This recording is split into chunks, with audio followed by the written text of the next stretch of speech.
Good evening, YouTube friends and family. This is Laura coming to you with another video. And today I want to share this important video with all of my fellow veterans and anyone who's seeking medical care at any facility.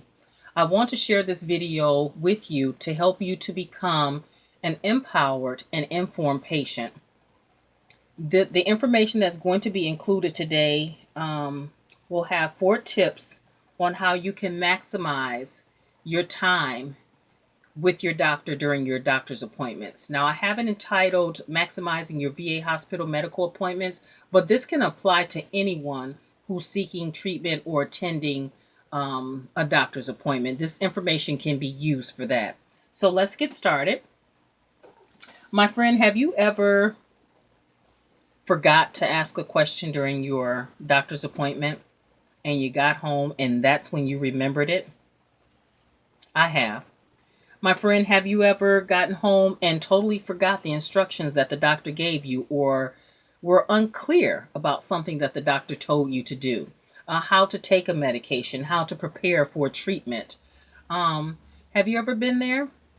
My friend, we have all had that experience. And so today I'm going to share with you the 4 tips to help so that you won't have that experience again, so that you will walk into your next doctor's appointment empowered and prepared. So, what's the first tip that I have? Well, let me explain what an empowered patient is. An empowered patient is one that's not afraid to ask questions, that is proactive about their medical care, that takes the lead role on their medical care team because they know that it's their body and they know their body better than anyone. So why not speak up and ask for what your body needs? Also, an empowered and informed patient allows a positive patient and doctor interaction, which produces positive results. What's the first tip that I have for you today? My first tip is to make sure, my friend, that you write down each and every question that you have, that you can think of, that you may need to ask prior to your doctor's appointment. You may have to sit down the night before and write down these questions, and make sure to stick them in your purse or your wallet, because questions that are left home on the table, most times they don't get answered. And so you walk into your doctor's appointment feeling unprepared anyway. Let me give you a caveat too, as far as how important this is to have your questions written down the night before and take them with you. The average person has an attention span of about 15 to 20 minutes. Imagine a doctor seeing about 25 to 30 patients, 8 hours a day, 5 to 7 days per week. That doctor's attention span is going to be much less than the average person. And so the reason why I'm giving you this information and making that first on the list is because you want to make sure at the beginning of your doctor's appointment that your chief complaint and your chief symptoms are addressed at the beginning so that they won't be forgotten by you or the doctor. I want to make sure that the main thing gets taken care of first. So what should you include on this list of questions for your doctor?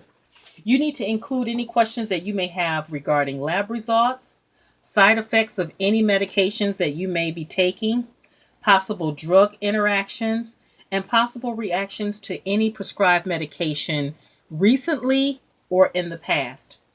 Also, my friend, do not be afraid to speak up and ask for consultation to see a specialist.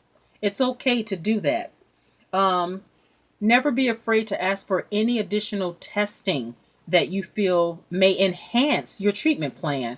Any additional labs or MRIs or x-rays, CAT scans, anything that you feel will enhance your treatment plan. Don't be afraid to ask for that. For example, if you have asthma, don't be afraid to speak up and say, hey, doctor, I need a consultation to see an asthma specialist. That's perfectly okay. You are perfectly in your right to ask that. Don't forget, before you leave, to ask for refills of your medications. And when it comes to your treatment plans, always make sure to ask your doctor for other options. For example, if the doctor is stating that you need surgery for something, make sure to ask if there are other options besides surgery that you can take. any new updated treatments or medications that's on the market. Because you know what, my friend? The medical field is updating so quickly and so rapidly that your doctor may not have had a chance to digest all of the updated information that's out there. And so you, as an empowered, informed patient, you can inform him, hey, I just read about this new treatment online. Do you mind if we try this? And as long as there's no adverse side effects or anything that can make your condition worse, most of the time doctors are open to that. Second on my list is to make sure that you have and take with you a list of all of your current and updated medications, and that you give a copy of this list to your medical provider. Now, on this list, you need to have and include any vitamins, herbal supplements, over the counter pain, cold, and flu medications. If you're taking a baby aspirin a day and your doctor was not informed of this, make sure that you tell him or her. Also, you need to inform your doctor of any natural remedies, such as natural remedies that include honey, garlic, or onions.